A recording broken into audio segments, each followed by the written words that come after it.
Sizler sanat kalandan her yerde değiller İlham Erdoğan. Dağların fatihiydi. Bilirsiniz mi o kimdi?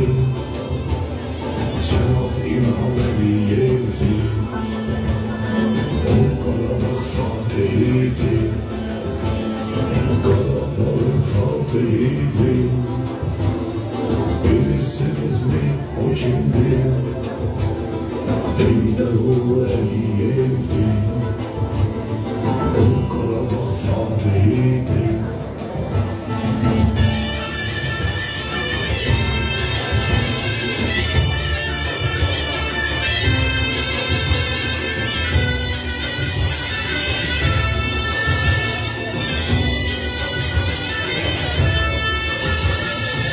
Azerbaycan ordusu bütün dünyaya ses saldı.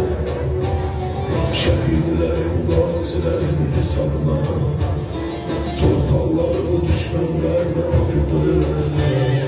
Demir yumruğumuz yoldaşlarda kaldı. Demir yumruğumuz yoldaşlarda kaldı. Dağların fatihiydi. Bilirsiniz mi o kimdi? Cenab İlham Aliyev'di. O Karabağ fatihiydi.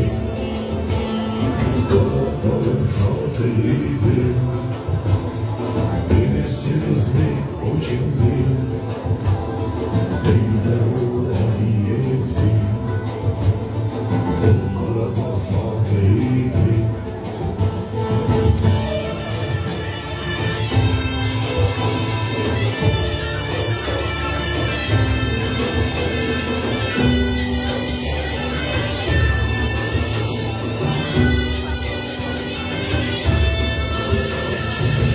Allah xalqımızı qorusun, Zəfər bayramımız mübarək olsun və bir musiqidə məna atanız tədir, vətəndir və şəhidlərimiz üçün və qazilərimiz üçün olsun.